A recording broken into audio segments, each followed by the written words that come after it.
தேவனுடைய பரிசுத்த நாமத்துக்கு மகிமை உண்டாவதாக. இந்த 4வது மாதத்தின் கடைசி கர்த்தருடைய நாளிலே கர்த்தருடைய வார்த்தையோடு உங்களை சந்திக்க செய்த ஆண்டவருக்கு மகிமை உண்டாகட்டும். இம்மட்டுமாக கர்த்தர் தம்முடைய வார்த்தையை கொடுத்து நம்மை நடத்தினார். இந்த கர்த்தருடைய நாளிலும் அவருடைய தயவுள்ள வார்த்தையை கர்த்தர் நமக்கு கொடுத்திருக்கிறார். நாம் உணர்வுள்ளவர்களாக இருக்க வேண்டும். உணர்வுள்ள இருதயம் என்பதே இந்த நாளின் செய்திக்குரிய தலைப்பு. கர்த்தர் தாமே இந்த தலைப்பின் வழியாக அவர் கொடுத்த வார்த்தையின் வழியாக நம்மை நடத்தி செல்வாராக. இந்த நாளிலே கர்த்தருடைய செய்திக்கு ஆதாரமாக ஒரு வசனத்தை நான் உங்களுக்கு வாசிக்கிறேன். நியாயாதிபதிகள் புஸ்தகம் 16ஆம் அதிகாரம் 20வது வசனத்தை உங்களுக்கு கண்டு வாசிக்கிறேன். அப்பொழுது அவள், சிம்சோனே, பெலிஸ்தர் உன்மேல் வந்து விட்டார்கள் என்றாள். அவன் நித்திரை விட்டு விழித்து கர்த்தர் தன்னை விட்டு விலகினதை அறியாமல் எப்போதும் போல உதறி போட்டு வெளியே போவேன் என்றான். ஜெபம் செய்வோம். பரிசுத்த பிதாவே, இரக்கமுள்ள எங்கள் ஆண்டவரே, இந்த நல்ல பரிசுத்த நாளின் காலவெளியில் உம்முடைய வார்த்தையினால் எங்களை நிரப்பி உம்முடைய வார்த்தையின் வழியாக எங்களை நடத்தி உம்முடைய வசனத்தில் உள்ள ஆசீர்வாதங்கள் நாங்கள் சுதந்திரத்துக் கொள்ள பரிசுத்தாவே எங்களுக்கு உதவி செய்வீராக. உம்முடைய ஜனங்களாக எங்களுக்குள்ளே என்ன மாற்றங்களை நீங்கள் ஏற்படுத்த விரும்புகிறீங்களோ, எதை நீங்கள் எதிர்பார்க்கணும், அதை பலமாக, ஆழமாக, பூரணமாக எங்களுக்குள்ளே நிறைவேற்றி எங்களை நடத்துவீராக. திருப்பாதத்தில் ஒப்புக் கொடுக்கிறோம், வழி நடத்தும். இயேசு கிறிஸ்துவின் நாமத்தில் வேண்டுகிறோம் எங்கள் அன்பின் பிதாவே, ஆமேன். தேவனுடைய பரிசுத்த நாமத்துக்கு மகிமை உண்டாகட்டும். நியாயாதிபதியாக இருந்த இஸ்ரவேலை நியாயம் விசாரித்த சிம்சோனின் வாழ்க்கை நம்ம எல்லாம் அறிந்தது தான். அவனுடைய ஆரம்பம் எப்படி இருந்தது, அவனுடைய முடிவு எப்படி இருந்தது, எல்லாவற்றையும் நாம் இந்த வேத பகுதியில் தெளிவாக உணர்ந்து கொள்ள முடியும். அவனுடைய கடைசி காலத்தில் அவன் செய்த மிகப்பெரிய தவறை குறித்து தான் இந்த வேத வசனம் நமக்கு விவரிக்கிறது. இந்த நாளில் செய்தியின் தலைப்பு நமக்கு கற்றுக் கொடுத்திருக்கிறது, உணர்வுள்ள இருதயம். இந்த உணர்வுள்ள இருதயம் தான் நம்மை முடிவு வரைக்கும் ஜெயமுள்ளவர்களாக நம்மை கொண்டு போகும். உணர்வற்ற இருதயம் உள்ளவர்கள் பாதியிலேயே தோற்று போனவர்களாக தன்னுடைய வாழ்க்கையை முடிக்கிறார்கள். அதுக்கு நல்ல உதாரணம் இந்த சிம்சோன். உணர்வில்லாத ஒரு இருதயம். தன்மேல் இருக்கிற ஆவியானவர் எப்படிப்பட்டவர், தனக்குள் இருக்கிற ஆவியானோட பலம் எப்படிப்பட்டது, தன்னுடைய ஆரம்பம் என, முடிவு என எல்லாவற்றையும் அவன் நன்றாக அறிந்திருந்தான். ஆனால் தேவனை குறித்தான ஒரு உணர்வில்லை. தேவனுக்கு கொடுக்க வேண்டிய முக்கியத்துவத்தை அவன் கொடுக்காததினாலே அவனுடைய கண்கள் பிடுங்கப்பட்டு அவன் கைதியாக சிறைச்சாலையிலே மாவரைத்து கொண்டிருக்க வைக்கப்பட்டிருந்தான். பிரியமானவர்களே, நம்முடைய முடிவு கர்த்தருடைய மகிமைக்கு ஏதுவாக இருக்க வேண்டும். தேவன் நம்ம எல்லாருக்கும் ஒரு நல்ல முடிவை நியமித்திருக்கிறார். நாம் தேவனோடு இருக்கும்பொழுது தேவனை குறித்தான உணர்வுள்ளவர்களாக, தேவனை குறித்தான அறிவுள்ளவர்களாக நம்முடைய வாழ்க்கையை நாம் வாழும்போது நிச்சயமாக நம்முடைய முடிவு தேவனுடைய சித்தத்தின்படி சமாதானமாக, ஆசீர்வாதமாக இருக்கும். நம்முடைய முடிவு ரொம்ப மிக மிக அவசியம். சிம்சோனின் முடிவு மிகவும் பயங்கரமானது, பரிதாபமானது. தேவனுடைய பலசாலியாக இருந்த அவன் பலத்தெல்லாம் இழந்து குருடனாக, வேடிக்கை பொருளாக மாற்றப்பட்டது மிக மிக வருந்தத்தக்கது. நம்முடைய வாழ்க்கையில் அப்படிப்பட்ட காரியங்கள் நடைபெறக்கூடாது. முக்கியமான அதுக்கு காரணம் இந்த வசனம் சொல்லப்பட்டிருக்கிறது, கர்த்தர் தன்னை விட்டு விலகினதை அறியாமல். பிரியமானவர்களே, ஒவ்வொரு தேவனுடைய பிள்ளைகளுக்கும் தேவன் நம்மோடு இருக்கிறார், நாம் தேவனோடு இருக்கிறோம் என்கிறதான அறிவு, உணர்வு நமக்கு தேவை. அதை என்றைக்கு நாம் இழக்கிறோமோ நம்முடைய வாழ்க்கையில் பரிதாபமான சூழ்நிலைக்குள்ளே மாற்றப்பட்டு விடுவோம். தேவன் நம்மோடு இருக்க வேண்டும், நாம் தேவனோடு இருக்க வேண்டும். அதுதான் கிறிஸ்தவ ஜீவியத்தினுடைய அடித்தளம். அதுதான் மிக மிக முக்கியமானது. அப்படி இருந்தால் மட்டும்தான் இந்த உலகத்தையும் பிசாசையும் நாம் ஜெயித்து தேவன் நமக்கு இந்த ஆயத்தம் பண்ணி கொண்டு இருக்கிற ஸ்தலத்துக்குள்ளே நாம் கடந்து போக முடியும். நாம் கர்த்தருடைய வருகையில் காணப்பட வேண்டும். தேவன் நமக்கு இந்த ஆயத்தம் ஸ்தலத்துக்குள்ளே போக வேண்டும் என்று சொன்னால் நம்முடைய முடிவு சமாதானமாக இருக்கணும். அதற்கு நமக்கு உணர்வுள்ள இருதயம் தேவை. நமக்குள்ளே கொடுத்திருக்கிற அபிஷேகத்தை நாம் காத்துக்கொள்ள வேண்டும். நம்முடைய ஆரம்பம் எப்படி இருந்தது? சேற்றிலே கிடந்தோம், பாவத்தில் கிடந்தோம். சங்கீதக்காரர் சொன்னான், துர்க்குணத்தில் உருவானேன், என் தாய் என்னை பாவத்திலே கர்ப்பந்தரித்தாள். நம்முடைய உருவாக்கம், நம்முடைய ஆரம்பம் பாவம். ஆனால் கிருபையினாலே கர்த்தர் நம்மை அதிலே விட்டு விடாமல் அதிலிருந்து நம்மை தூக்கி எடுத்தார். உளையான சேற்றிலிருந்து, அழுக்கிலிருந்து, குப்பையிலிருந்து கர்த்தர் நம்மை தூக்கி எடுத்து நம்மை அவருடைய பரிசுத்த இரத்தத்தாலே கழுவி நமக்கு புதிய நாமத்தை கொடுத்து அவரை துதிக்கும் புதுப்பாட்டை நம்முடைய நாவில வைத்தார். எவ்வளவு அற்புதமான ஆண்டவர் நம்முடைய ஆண்டவர். நம்மை மறந்து விடாமல், நம்மை தள்ளிவிடாமல், நம்மை நேசித்து நமக்காக ஜீவனையை கொடுத்து தம்முடைய இரத்தத்தை எல்லாம் நமக்காக சிந்த கொடுத்து நம்மை நேசித்து நம்மை மீட்டு கொண்டாரு. அந்த மீட்பை குறித்ததான உணர்வு நமக்கு தேவை. நாம் எப்படி இருந்தோம், இப்பொழுது நாம் எப்படி இருக்கிறோம், நாம் யாருடைய கரத்தில் இருக்கிறோம், நாம் யாருடைய பிள்ளை, நாம் யாருடைய வேலை செய்கிறோம் என்கிறதான உணர்வு நமக்கு மிக மிக அவசியம். அதை குறித்து அந்த நாளில் கர்த்தர் நமக்கு சொல்லிக் கொடுக்க போகிறார். இந்த சிம்சோன் உணர்வற்றவனாக இருந்து தன்னுடைய ஆயுசு நாட்களை மிகவும் சொற்ப காலத்தில் முடித்து கொண்டான். அவனுடைய முடிவு மிகவும் பரிதாபமான, மிகவும் துக்கம் நிறைந்ததான ஒரு முடிவாக இருக்குது. யாருக்கும் அப்படிப்பட்ட முடிவு உண்டாகக்கூடாது. கர்த்தர் இந்த நாளிலே கர்த்தர் நம்ம எல்லாருக்கும் அவருடைய தயவுடைய சித்தத்தின்படியே நல்ல முடிவுகளை, சமாதானமான வாழ்க்கையை கர்த்தர் நமக்கு கொடுப்பாராக. நாம் கர்த்தரோடு இணைந்திருப்பதிலே மிக மிக கவனம் செலுத்த வேண்டும். கர்த்தர் நம்மோடு இருக்கிறார் என்பதை நாம் எப்பொழுதும் உணர்ந்து கொண்டே இருக்க வேண்டும். அதை எப்பொழுதும் நாம் உறுதிப்படுத்தி கொண்டிருக்க வேண்டும். தேவன் நம்மோடு இருக்கிறார், நாம் தேவனோடு இருக்கிறோம் என்கிறதான் அந்த உறவை எப்பொழுது நாம் உறுதிப்படுத்தி கொண்டே கர்த்தரோடு இணைந்த இணைப்பிலே இருக்க வேண்டும். அதற்கு நாம் என்ன செய்ய வேண்டும்? அதுதான் 3 காரியங்களை கர்த்தர் நமக்கு சொல்லிக் கொடுக்க போகிறார். முதலாவது, நமக்குள் இருக்கிற பரிசுத்த ஆவியானவரை, கர்த்தர் நமக்கு கிருபையாய் கொடுத்திருக்கிற ஆவியானவரை, தேற்றரவாளனை நாம் கனம் பண்ண வேண்டும். 1 சாமுவேல் புஸ்தகம் 26ஆம் அதிகாரத்தில் உள்ள 9வது வசனத்திலே தாவீது சொல்லுகிற காரியத்தை நாம் வாசிக்கிறோம். அவர் கர்த்தரால் அபிஷேகம் பண்ணப்பட்டவர். அபிஷேகம் பண்ணப்பட்டவர் மேல் தன் கைகளை நீட்டி குற்றமில்லாமல் போனவன் யார்? சவுலை குறித்து தாவீது சொல்லுகிறார். அந்த சூழ்நிலையில தாவீதின் மேலே ஆவியானவர் இருந்தார், ஆனால் சவுலின் மேலே ஆவியானவர் இல்லை. சவுலுக்கு மேலே தேவனால் விடப்பட்ட ஒரு பொல்லாத ஆவி அவனுக்குள்ள இருந்தது. அவன் தாவீதை கொல்வதற்காக விரட்டி கொண்டிருக்கிறான். அப்படிப்பட்ட சூழ்நிலை ஒரு முறை சவுல் தாவீதின் கையில் சிக்கும் பொழுது தாவீது சொல்லுகிற வார்த்தை, அவர் மேலே கையை வைக்காத. அவனுடைய கூட இருக்கிற போர் சேவன் சொன்னான், ஒரே குத்தா நான் குத்தி கொண்டு போட்டுறேன்னு சொன்னோடனே அதுக்கு தாவீது சொல்றார், அவன் மேலே கை வைக்காத, அவர் கர்த்தரால் அபிஷேகம் பண்ண. இப்பொழுது அபிஷேகம் இல்லாட்டாலும் ஏற்கனவே அபிஷேகம் பண்ணப்பட்டவர் என்கிறதை தாவீது உணர்ந்திருந்து தேவனுடைய அபிஷேகத்திற்கு, தேவனுடைய ஆவியானவருக்கு கனப்படுத்தி அவன் அந்த காரியத்தை செய்யாமல் அதை விட்டு விலகி போனான். பிரியமானவர்களே, ஆவியானவர் எப்படி கனப்படுத்தலாம்? யாருக்குள்ள ஆவியானவர் இருக்கிறாரோ அவர்களை நாம் கனப்படுத்த வேண்டும். அவர்கள் கனவீனமான காரியங்களை, முட்டாள்தனமான காரியங்களை செய்தாலும் நாம் அவர்கள் மேலே இருக்கிற அபிஷேகத்தை கனப்படுத்தணும். கர்த்தர் அதை பார்க்கிறார். அவர்கள் உங்களுக்கு தீமை செய்ய வந்தாலும் கர்த்தர் அவர்களுடைய கையிலிருந்து கர்த்தர் உங்களை தப்புவிப்பார். யாருக்காக இந்த செய்தியை கர்த்தர் பேசுகிறாரோ நான் அறியேன். ஆனால் கர்த்தருடைய ஆவியான சொல்லுவதை நான் உங்களுக்கு சொல்கிறேன். கர்த்தரை நீங்கள் மதிக்க வேண்டும். கர்த்தரால் அபிஷேகம் பண்ணப்பட்ட தேவ தாசர்களையும் நீங்கள் கனம் பண்ண வேண்டும். அவர்கள் எப்படி இருக்கிறார்கள் என்றுதான் கேள்வி அல்ல. அவர்கள் மேலே கர்த்தருடைய அபிஷேகம் இருக்குது. அவங்க என்ன சொன்னாலும் நம்ம பொறுத்து அவர்களை விட்டு விலகி அவர்களுக்கு எதிர்த்து பேசாமல் அவர்களை துக்கப்படுத்த நம்ம கடந்து போவதுதான் கர்த்தருடைய ஆவியான விரும்புகிறது. மீதியான காரியங்களை கர்த்தர் பார்த்துக்கூட உங்களுடைய இருதயத்தின் ஆழத்தை கர்த்தர் அறிகிறார். சூழ்நிலை எல்லாவற்றையும் நாம் விளக்குவதற்கு முன்பாக கர்த்தர் அறிந்திருக்கிறார். ஆனால் நம்முடைய ரியாக்ஷன், நம்முடைய பதில் எப்படி இருக்கிறது, நம்முடைய அணுகுமுறை எப்படி இருக்கிறது என்பதை கர்த்தர் சரியாக கவனித்து பார்க்கிறார்.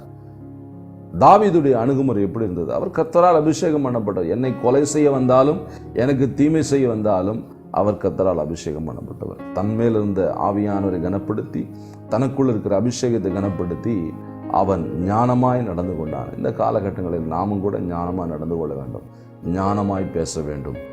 உலகத்தில் பல காரியங்கள் நடக்கலாம், உலகத்தின் காரியங்கள் பல காரியங்கள் இருக்கலாம். ஆனால் அரசியல் சூழ்நிலை எப்படி வேண்டாமல் இருக்கலாம். நாம் எல்லாவற்றையும் விமர்சிக்க வேண்டிய ஆட்கள் அல்ல.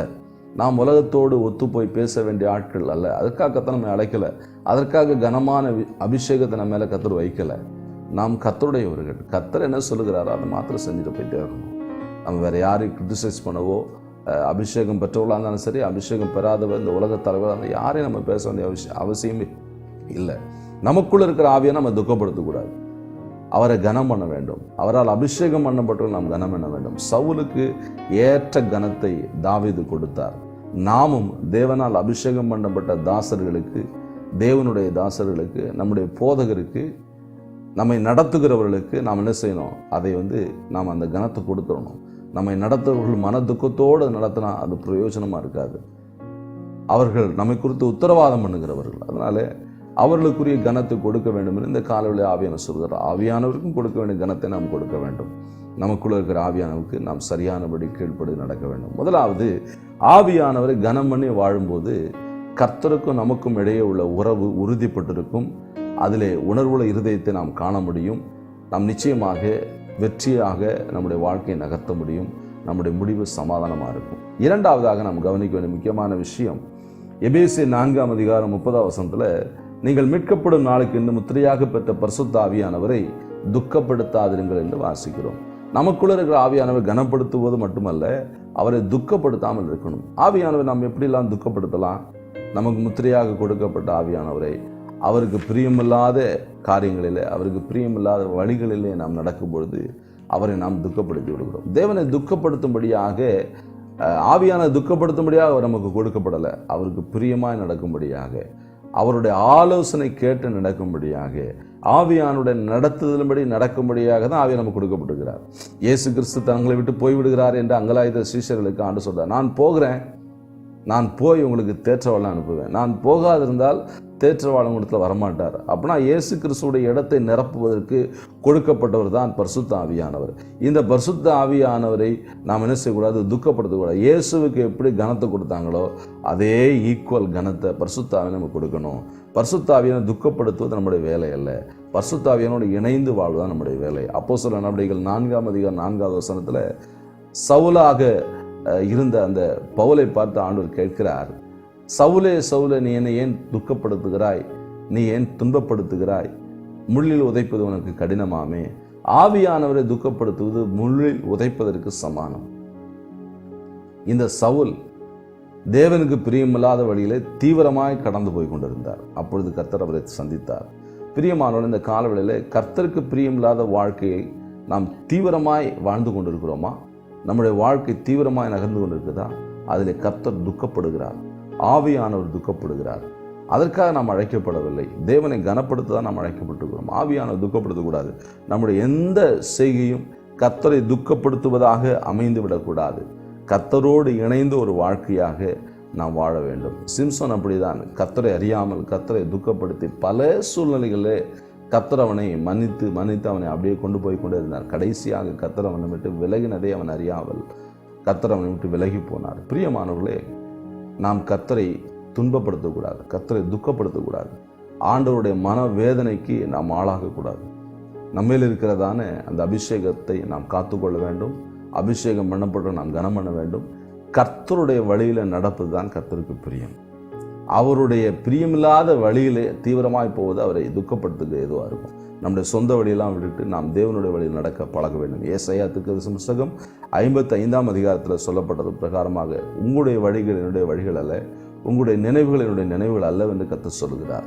அப்படின்னா தேவனுடைய நினைவுகளுக்கும் தேவனுடைய வழிகளுக்கும் ஒப்பு கொடுத்து வாழ்வது தான் ஆவியானவரை மகிழ்விக்கிற காரியம். ஆவியானவர் துக்கப்படுத்தக்கூடாது. ஆவியானவரை மகிழ்விக்கிறதுக்கு என்ன செய்யணும்? தேவனுடைய வழிகளில் நடக்கணும். அவருடைய வழிகள் எங்கன்னு கேட்டு, நல்ல வழி எங்கே என்று பார்த்து விசாரித்து அதிலே நடவுங்கள். அப்பொழுது உங்கள் ஆத்துமாவுக்கு இளைப்பாறுதல் கிடைக்கும். நீங்கள் போகிற வழி உங்களுக்கு சமாதானமாக இல்லையா? அது கர்த்தருடைய வழியே இல்லை. நீங்கள் போகிற வழி உங்களுக்கு சமாதானமாக இளைப்பாறுதலோட நிம்மதியாக இருக்குதா? அதுதான் கர்த்தர் நியமித்த வழி. தேவ சித்தத்தை எப்படி அறிந்து கொள்ளலாம்?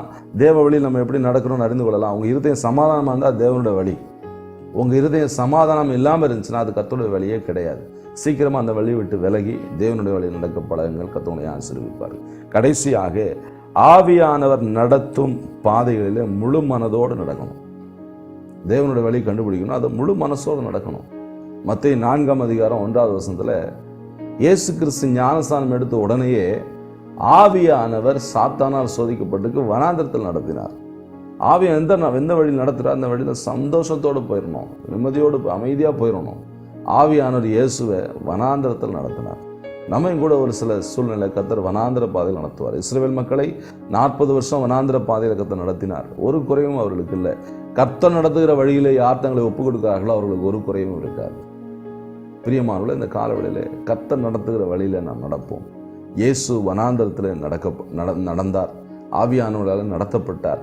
நாமும் இயேசுவை போல வனாந்திர பாதையில் நடத்தப்படுவதற்கு நம்ம ஒப்புக் கொடுக்கணும். வனாந்திர பாதையை நம்ம கேட்டு வாங்க வேண்டாம். கர்த்தருடைய ஆவியை எந்த வழி நடத்துகிறாரோ அந்த வழியில் போயிடும். அது நிந்தனைனாலும் சரி, அவமானம்னாலும் சரி. இயேசு அப்படிலாம் ஆவியாக நடத்தினார். சிலுவைக்கு நேராக நடத்தினார், நிந்தனைக்கு நேராக நடத்தினார். அவருடைய தாடி மாதிரி பீத்தார்கள். அவருடைய முகத்தை அவர் உமிழ்நீருக்கு மறைத்து கொள்ளவில்லை. காரி மூஞ்சில் துப்புனாங்க, அதுக்கெல்லாம் அவர் மறைக்கலை. இன்னைக்கு அவமானத்தை கண்டு மறைந்து ஓடுகிறார்கள். இயேசுவுக்காக அவமானப்பட ஆயத்தமாக இருக்கணும். ஆவியான எப்படி நடத்துகிறாரோ அதுக்கு நம்ம விட்டு கொடுப்போம். நம்முடைய முடிவு சமாதானமாக இருக்கும். கனத்தை தேடி நாம் போக வேண்டாம். கர்த்தர் கனம் பண்ண வேண்டிய சொல்ல கனம் பண்ணுவார்.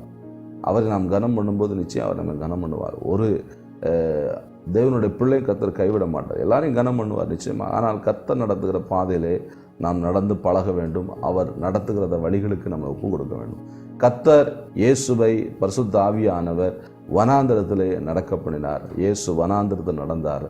வனாந்திரம் நடக்கும்போது என்ன நினச்சி மார்க் எழுதின சுவிசேஷத்தில் நீங்கள் 1ஆம் அதிகாரம் 12-13 வருஷம் நீங்கள் வாசிங்கன்னா அது சொல்லப்பட்டிருக்கு. காட்டு மிருகங்களோடு அவர் சஞ்சரித்தாராம்.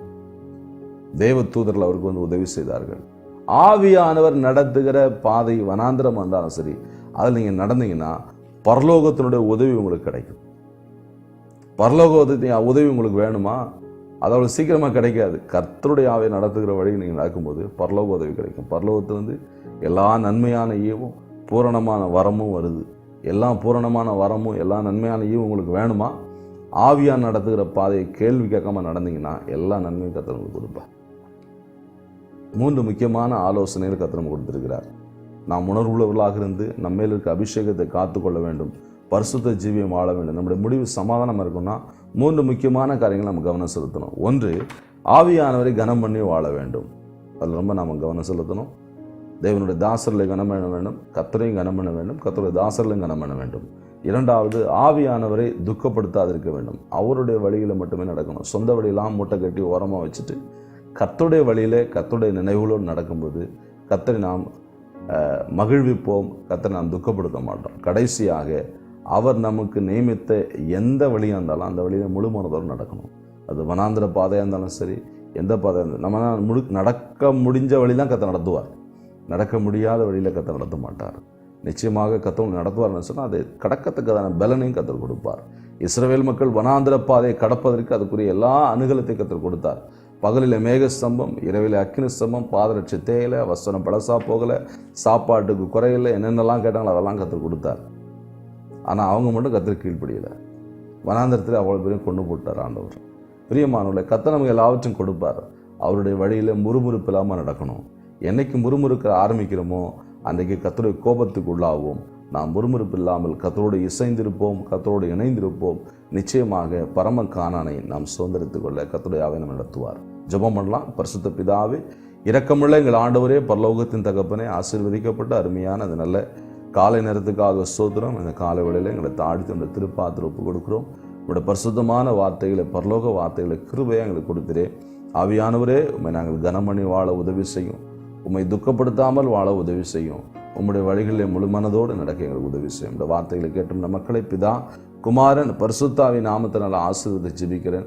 உம்முடைய பிள்ளைகளை உம்முடைய ஆளுகைக்கு ஒப்புக் கொடுக்கிறேன். உம்முடைய பிள்ளைகளை நடத்துகிறாங்க. இயேசுவின் நாமத்தில் வேண்டுகிறோம் அன்பின் பிதாவே. ஆமேன், ஆமேன். God bless you. கர்த்தரோடு இருப்பார், கர்த்தரை நடத்துவார்.